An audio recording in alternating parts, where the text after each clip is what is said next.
My parents didn't seem to care, but I thought Grandma was dead. That chatty woman hadn't sent a message to any of us in about a week. I got worried. She was really old, and Dad basically left her in that old house to rot. So, I made the 30-minute drive to her dilapidated place. After hearing no response from knocking, I walked straight through the unlocked front door into the dreary, stuffy home. Grandma's living room was a time capsule, clutter-free, and not even an errant book or tray to break the immaculately set scene. It had been 11 years since I stepped foot in there, and the couch was still covered in sheets of plastic. Grandma would snuggle up to me while we watched movies on VHS. She always felt so warm and wore the same perfume daily since I could remember. The only light in the living room was the flickering CRT TV in the entertainment console across the room. Everything else was dark. The home was also strangely cold, as if someone had ripped out the insulation. I felt like I could sink down and become one with the floorboards, but I forced myself up the stairs. A light shone ahead down the hall in the same direction where the sound came.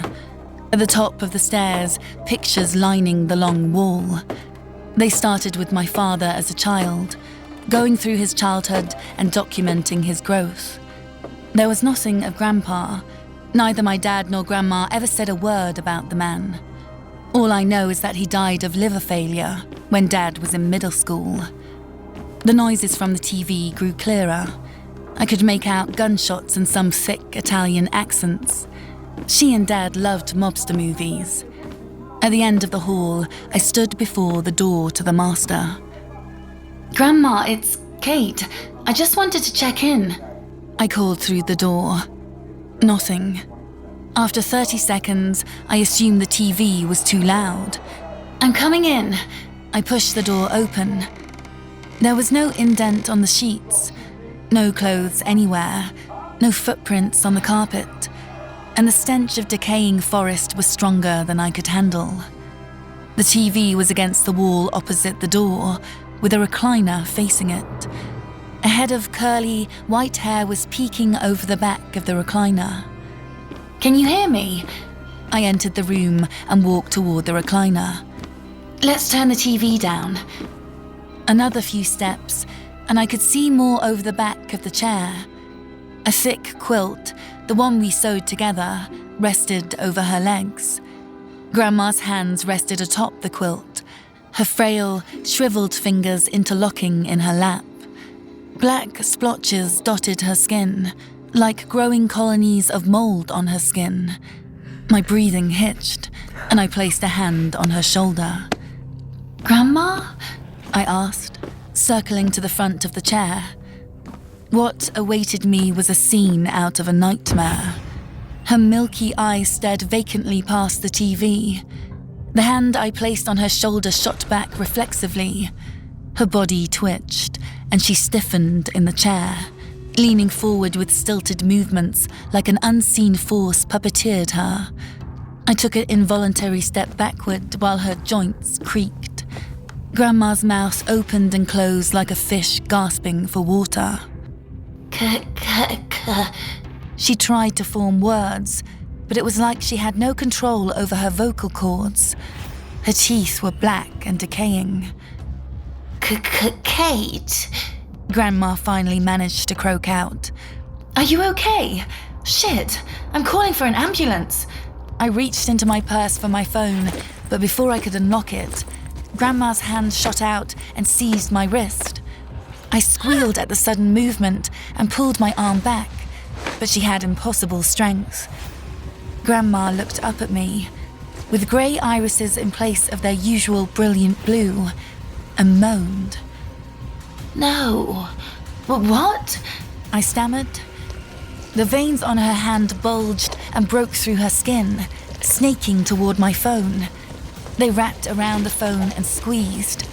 Glass crunched and shot around the room, and the metal frame buckled, turning into useless scrap. One shard of glass launched up to my face and left a shallow gash near my eye. An involuntary whimper passed my lips, quickly followed by a guttural scream. Grandma looked up at me, her mouth agape, eyes unblinking. Tendrils also sprouted from her feet, connecting her toes to the floorboards. My legs went from shaking to carrying me away from the room before I could process what was happening. The halls passed in a blur as I flew toward the stairs.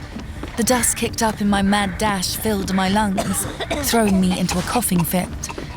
As I ran, shuffling and breathing came from within the walls. I grabbed the banister and rushed down the stairs to the front door. When my feet connected with the first floor's carpet, I felt a squish, and some substance clung to my shoes, squelching as I moved. I muscled forward and grabbed the handle, trying to wrench it open. The door was stuck. I'd need to try the window. Throwing open the curtain revealed the window's glass pane, covered in a lattice of black flesh that pulsated and throbbed. My body recoiled in disgust. It smelled of dead leaves, but more pungent and meaty. With no other choice, I slammed my arms against the window and the strange ooze covering it. When my hand brushed against that black substance, pain shot through my body, sending me to the floor, clutching the hand that made contact with the substance. My hand immediately swelled like a balloon and turned a vibrant shade of red.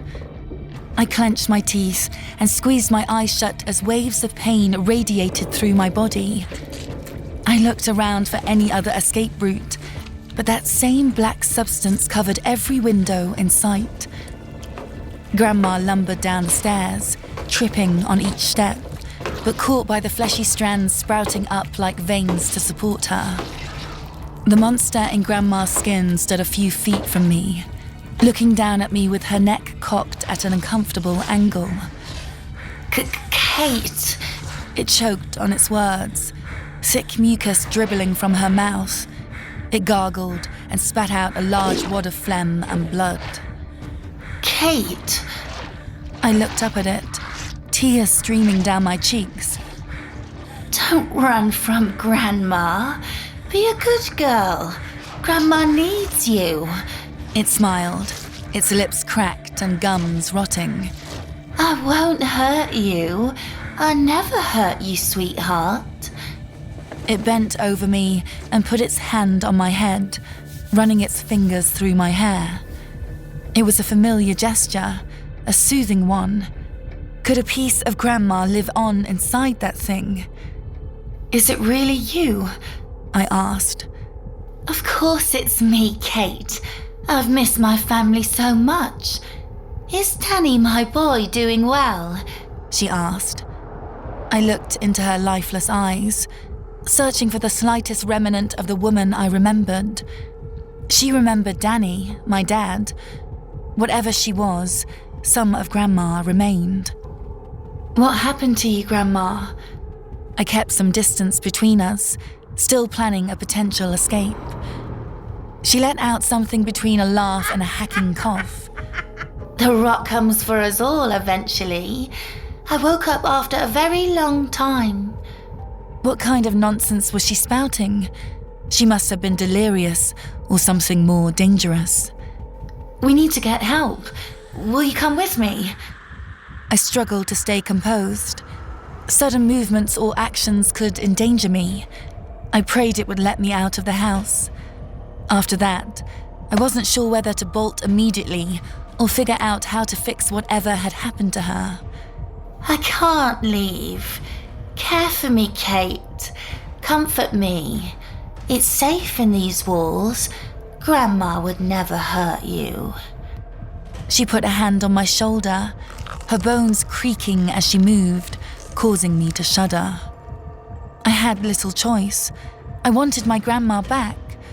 All I could do was play along. I gingerly removed her hand from my shoulder and backed up, unable to deal with her smell much longer. What do you need me to do? I asked. You've gotten so thin. Her voice grew softer and more genuine. Whatever she had become, those familiar words still dredged something out of me. My eyes got misty. I'll make you something to eat. She ushered me to the dining table. The squishy stuff on the floor had retracted back below the floorboards, squelching as it crammed itself in the gaps. Grandma's jerky, awkward movements were hard to watch. Grandma staggered around the kitchen while I sat, paralyzed at the dining table. She opened the fridge, revealing colonies of mold and rancid meat. She pulled various wilted produce and spoiled items from the shelves and dumped them on the counter, humming incoherently while she worked. She took a chipped plate from the cupboard and placed it on the counter.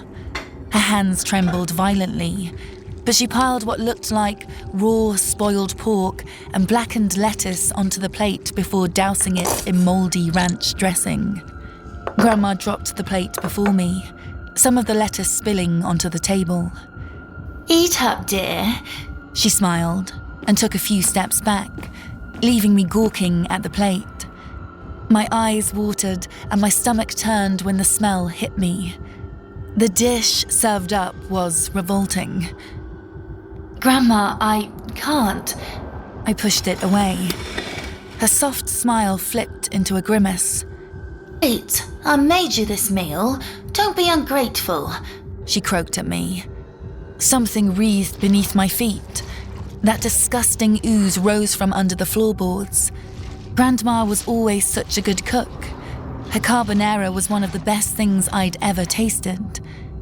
The slop she shoveled in my face looked deadly, but more of a threat came from her than the meal, if you could call it that. No, this is disgusting. I can't eat this. I protested, cowering in my chair and lifting my feet away from the grasping tendrils beneath me. I work so hard. Eat it, Kate.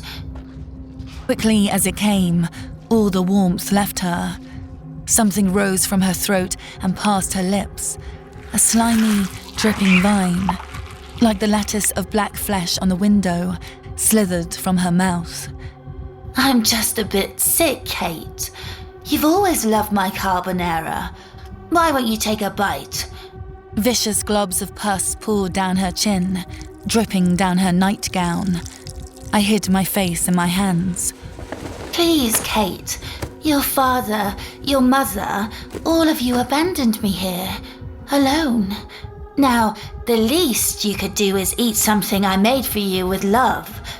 She lifted the plate up to my face. Those disgusting veins shot from her skin and pried my hands away from my face. The flesh emerging from her mouth loomed over my forehead. After all, I could die at any moment. I'd betrayed her. We left her to rot. And it's not like I fought very hard for her other than a few words of protest. Whatever all this was my fault. I picked up the fork and scooped into the rotten slop before me. Maybe if I played along, I had a chance to save Grandma, or at least take my deserved punishment. Good girl. Grandma's face lifted as I raised the bite to my mouth. The fork trembled. Flecks dripped off of it, and I plugged my nose to keep from gagging. I opened my mouth and lowered the bite past my lips. When I dumped the slimy food down past my tongue and into my esophagus, I instantly heaved, spewing the mess all over the table. I coughed and choked in my seat. The appendage retreated into Grandma's mouth. For a moment, the light came back into her eyes. Kate! My God, Kate! What's happening? Grandma fussed over me, patting my back and stroking my shoulder. Her voice sounded more like herself again. I grabbed her hand and cried into her chest. How did you get here? Grandma noticed the mold on her skin and the fleshy growths on the walls and shrieked, clinging to me weakly. What in the world? Grandma raised her face to meet hers. Please run, Kate. Her voice shook as she scanned the room frantically. The flesh on the windows retreated slightly. It's you. Please, Grandma, don't leave me again. I held her sleeve. She was back. Grandma pulled me to my feet. Through there, Kate. She pointed to the window closest to the door. Most of the ooze blocking it had receded, leaving a small path through if I smashed through it. Go! Grandma shouted, pushing me forward.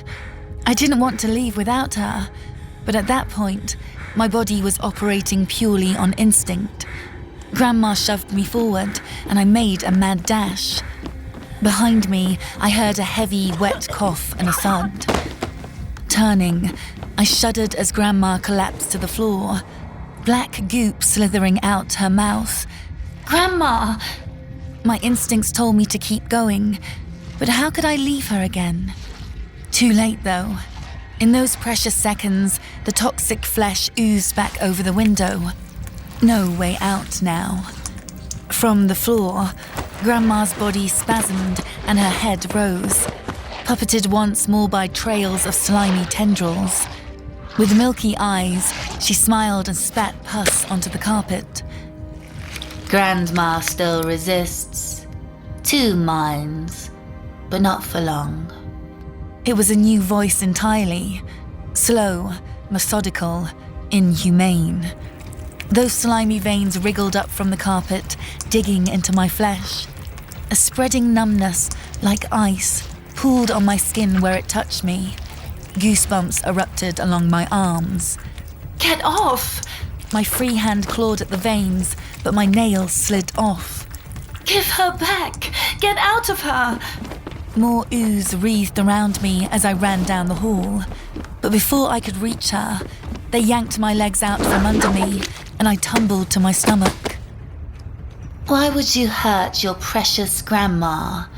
My body doesn't like pain. She stood over me, frowning. I never felt so powerless. Whatever this monster was, stole the one person I cherished the most and paraded around in her skin. I banged my fists against the floor, cursing under my breath. What are you? I asked. The creature laughed, some perverse sound like gargling mouthwash. I'm what lives under this dirt, back from a long sleep. I am built from instinct, hunger. It's been a long time since I saw the world. What do you want? What do I have to do to get her back? I asked, forehead pressed against the hard wood. Grandma wants to be cared for, bathed, cleaned, comforted. We want to be fed. Chills ran down my neck at the end. I'll go back to sleep once I've had enough to eat. It pulled me off the floor and to my feet. Help us. Are you going to eat me? Grandma wouldn't allow harm to come to her precious girl. She smiled, baring her blackened gums. You'll really give her back? Feed me, and I'll sleep. There was no question. Now that I knew I had a way to bring her back, I could play along with whatever games it had in mind. I could only guess what it ate. Okay, I'll feed you. Good. Very good. It staggered toward the stairs. Before anything else, Grandma needs a bath. Will you run one, dear? The thought of seeing her rotting body made me nauseous, but I'd obey this creature until I had my grandma back. I ran ahead and up the stairs toward the master bath. The bathroom was the first part of the house I'd seen in disarray. The toiletries covered the floor, along with the shards of glass from shattered soap dishes. Black goop covered the floor and walls. The whole place smelled like death. I plugged my nose and shoved aside the mess on the floor. I cleared my way to the bathtub and turned the water on. The pipe sputtered before spewing out brown water that smelled like dirt and rust. I let the water run until it became clear, then filled the tub. The creature lumbered through the bathroom door just as I'd filled the tub enough to enter. Thank you, dear. It's been a while since Grandma last soaked in the tub. She stretched her arms out. Please help me out of these old clothes. I undid the tie on her bathrobe and started pulling the sides apart, stretching out her flesh like I was ripping off duct tape. I had to tug at it vigorously to pry it free. Hurry up. I need this bath. Eventually, after a full minute of yanking and straining, I peeled the robe free. What I revealed underneath should have stayed hidden. Her body was oozing out a black tar-like substance. Grandma's frame was emaciated, as if she hadn't eaten in weeks. I dropped the robes and turned away, gagging. What's wrong? You're hurting Grandma's feelings. It climbed into the tub, the water immediately turning grey as the liquids on her body mixed into a disgusting stew. Kate, please clean your grandma. I nodded and grabbed a bar of soap. When I pressed the soap to some of the thick fluid on her back, part of my hand made contact, sending an electric shock through my body. I dropped the soap into the tub and recoiled. While I lay on the floor cradling my swollen hand, the creature sobbed. Kate, what's happening to me? She shuffled in the bath, spilling water onto the floor and soaking my legs. Her eyes were blue once again. Grandma looked at the disgusting mess floating in the water around her. What's wrong with my body? Help me, Kate, she screamed, leaning over the bathtub's lid. Pieces of the mold-like growths from her body floated on the water's surface. There was no faking the panic in her voice or how her frail body shook. Pain could wait. While I still had her with me, I needed to act. I'm trying, Grandma. I just have to give that thing whatever it wants, I stammered, pulling myself to my feet, careful not to slip on the soaked tile. She froze, her eyes darting back and forth. As she squeezed them shut, they turned back into that milky grey. Again, she disappeared into the creature, and I was powerless to stop it. Holding back a sob, I shuddered and retrieved the soap. I kept scrubbing, gripping the sponge like a vice and doing my best to ignore the bones jutting from her back and how her skin caught and peeled off into the water as I scrubbed. Where is Danny? Haley? The creature asked, Grandma's shrunken, defeated voice echoing underneath its tone. If Grandma listened from inside, I hoped my lie would make her happy. Truthfully, they couldn't wait to get rid of her.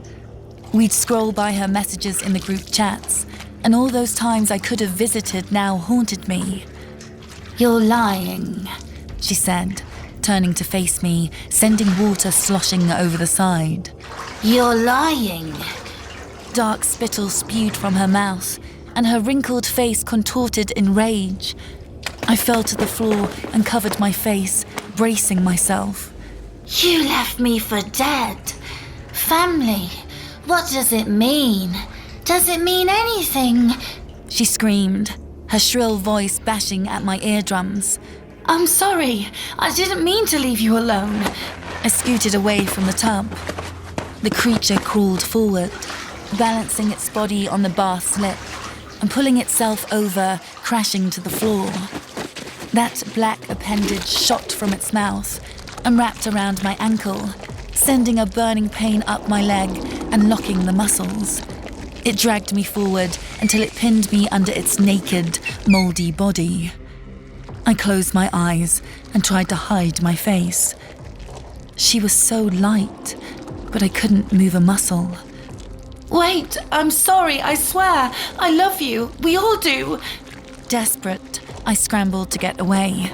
I couldn't muster up much sincerity past the sheer terror. The creature paused. As I opened my eyes, it climbed off of me to rest against the tub.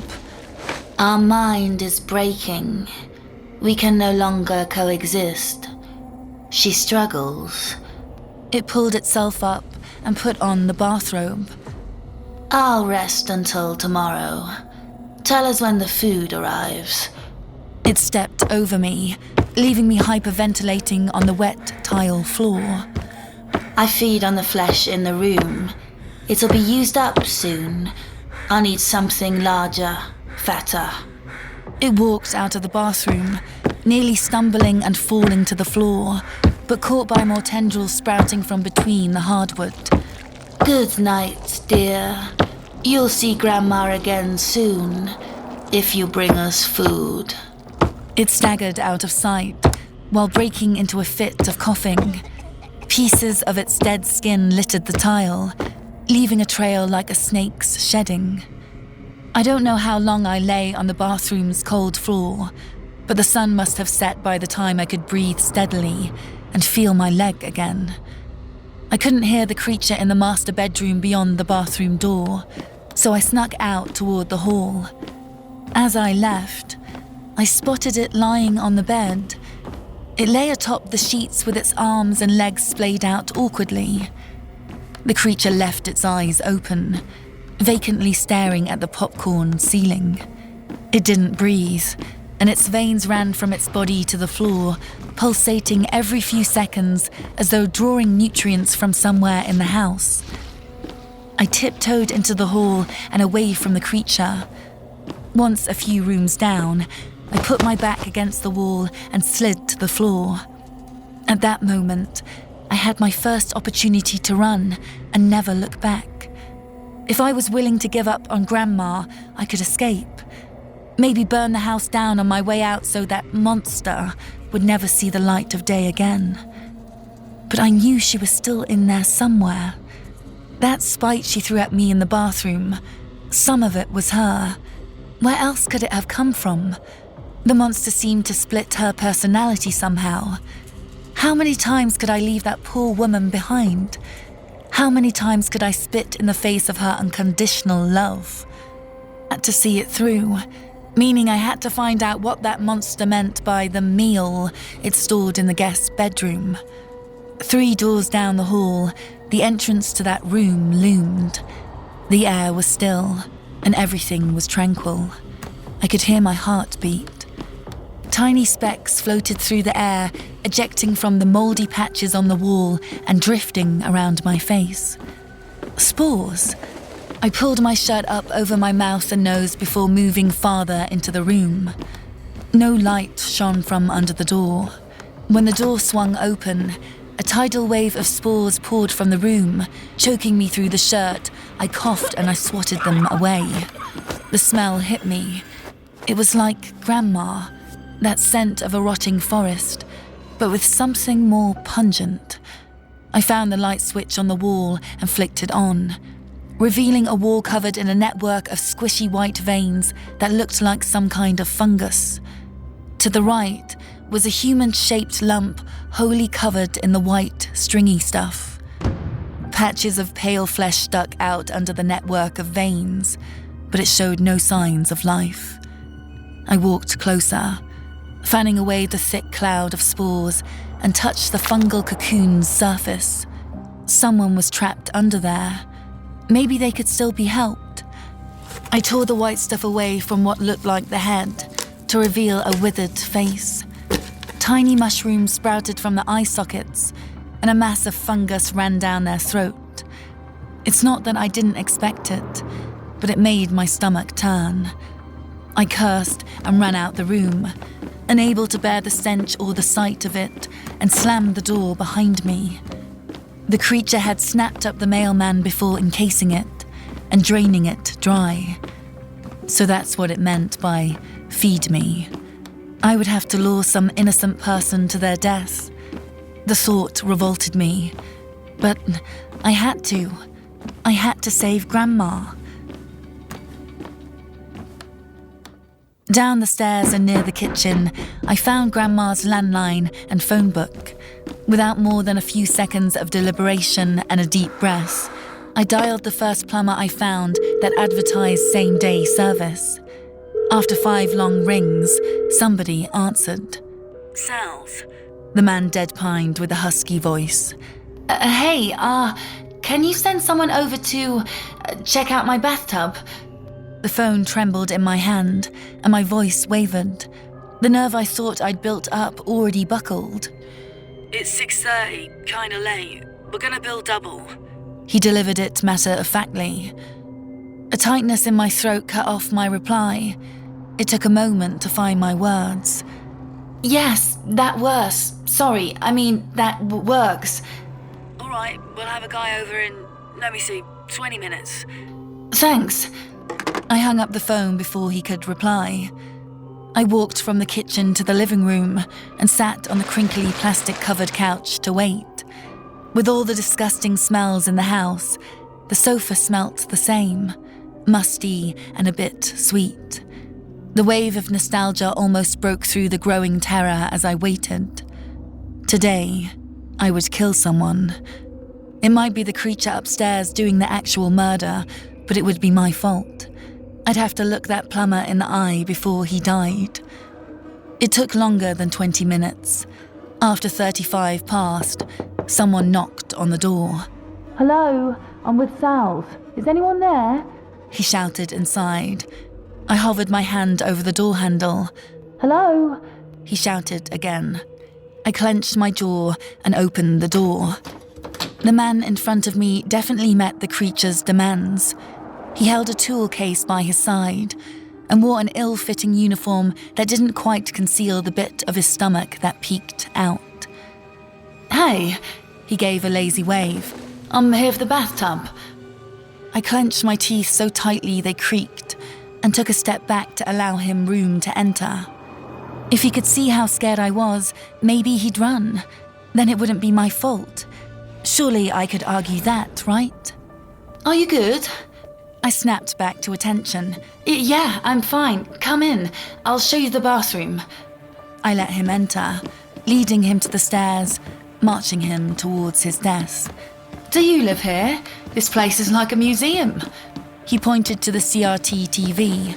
I haven't seen one of those in ages. It's pretty cool. Every friendly word stabbed at me. My name's Daryl, by the way, he said behind me, just as we reached the stairs. Kate, I grunted. My body was as heavy as steel, each step a fight. Nice to meet you, Kate. The bathroom's in the master. My grandma's sleeping in there, but don't worry about noise. Nothing is going to wake her, I told him. He gawked at me in response. Are you sure? It's going to get loud. Yeah, I'm sure. I kept my eyes fixed on the floor. Daryl had an earnest look about him. I should have faced him. At the very least, I should have owned my decision, but I was too weak. We walked into the pitch-black master, the only light emanating from the bathroom across the room. Daryl immediately covered his nose. I kept the lights out, and by now, it was do or die. So I led him quickly past the sleeping figure on the bed, rushing Daryl into the bathroom. Let's see the damage, he muttered, motioning for me to give him room. I gave him his first look. The big man immediately gagged at the sight, turning away from the mold in the tub, the rotting skin on the floor, and the black fungal strands covering everything. Holy shit! What happened here? Daryl ran out of the bathroom and bent over with his hands on his knees. I stayed silent while he wiped the saliva from his mouth. Daryl finally regained his bearings, standing up and grabbing his toolkit. Look, I think you need to get that room professionally cleaned before I can work on it, he said, wiping sweat from his brow. I stared at him, not moving or making a sound. What's wrong? He asked. I had to do it. I wouldn't get another chance. I had to act, but I couldn't move a muscle. Kate, what's going on? His concern was too genuine. Daryl put a hand on my shoulder. It was big and firm, calloused by years of labor. He probably had a grandmother too. Would he blame me? I muttered, starting to tear up. You what? He asked, grabbing my shoulders to steady me.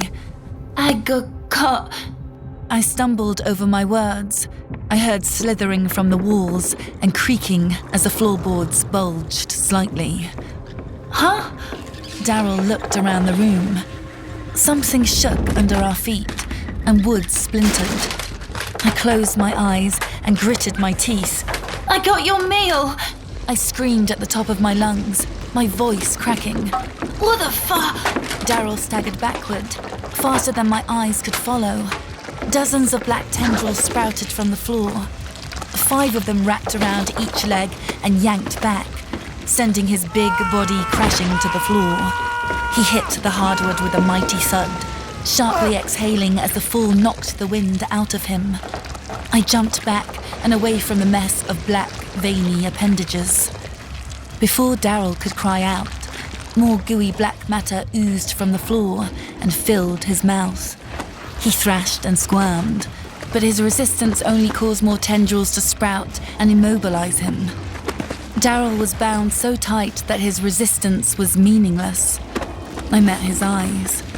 His pupils filled his irises, and little red veins snaked through the whites. The creature crawled over the blackened sheets toward me and the cocoon.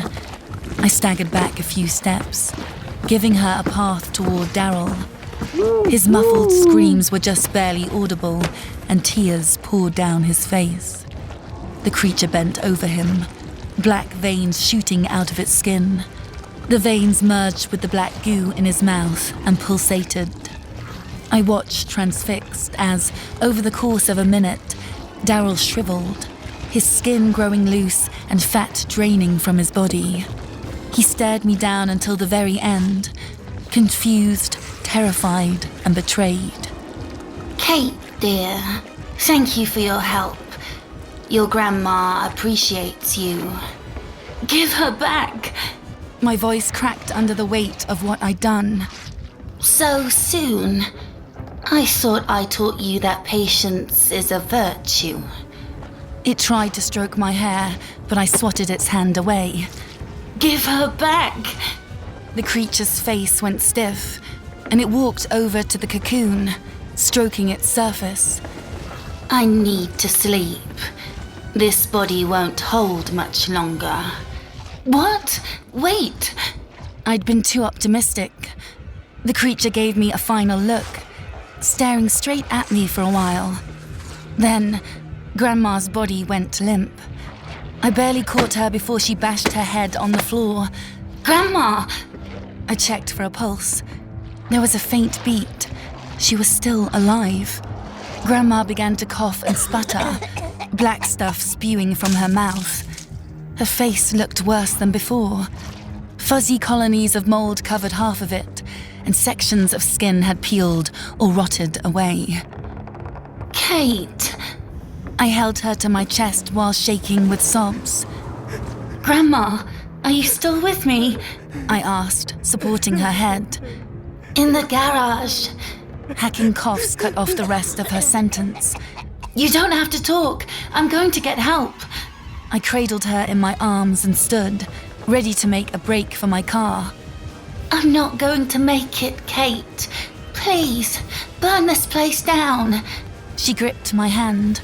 The light in her eyes was back, like the ocean's surface, that stunning blue hue. I have to get you out of here, Grandma. Please, hang on a bit longer. It's still in me. You can't let it out of here. There's gasoline on the shelf by the door to the garage. Burn it all down, Kate. Please. The wheezing grew worse, and she struggled to keep her eyes open. I held her tight. The creature was sleeping again, but I didn't know how long I had it before it awoke. Would the fire kill it? Thank you for coming for me, Kate. You're a good girl. Go. She put her hand on my head and stroked my hair. Her pulse slowed to a crawl, and her chest no longer rose or fell. The hand and her body went completely limp. I held her in silence, shaking as tears streamed down my cheeks. I wanted to take her body with me, but what if that's how the creature lived? If I had any chance to kill it, I'd need to leave her body here. I carried her to her bed and set her down, tucking her under the covers. Across the hall, down the stairs, and through the kitchen, the house was perfectly still and silent. I kept bracing for those tendrils to seize me from the floor, but nothing stopped me. I opened the door to the garage and found a can of gas. There were matches in the drawer by the fridge, just where I remembered them. I walked to the living room, took a final look at the couch, and doused the floor in gasoline. Once the canister was empty, I lit a match and stared into the flame. I walked to the door and opened it, standing in between the living room and the patio. I took a deep breath and flicked the match into the living room, the floor erupting in flames. The heat wave hit me, and I slammed the door shut and sprinted to the lawn. It was dark outside, and dew clung to the grass. I stood in the driveway as the flames consumed the home. Fiery pillars climbed the walls. Vibrant reds, oranges, and yellows turned the drab old paint job into a violent masterpiece. Shrieking and hissing emanated from the inferno.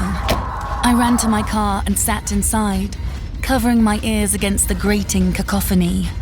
I put my head on the steering wheel and let the emotions wash over me. Was there anything I could have done? Or was I doomed the moment I stepped foot in that living room? Someone would catch me if I didn't leave, but I didn't know where to go. I had no answers, so I started the engine and sped away from the neighborhood as a great cloud of smoke drifted off into the sky. I'm unsure if it was luck or fate, but the police never caught on to me. When my parents heard about the fire and Grandma's death, they shed a few tears, but I didn't miss their subtle relief. Some research revealed that 70 years ago, before Grandma bought the house, 4 people went missing there, and their bodies were never found. I tried to take comfort in knowing that, because of me, it wouldn't happen again, but it hasn't stopped me from waking up in tears most nights. Images of Grandma's rotting body consumed by flames, and the sounds of Daryl's final cries for help lingering in my mind. I had to drop out of school after a few sleepless months. I missed Grandma, but I might have been the only one. Thanks for watching. If you enjoy these stories, be sure to click subscribe and check out some more stories here.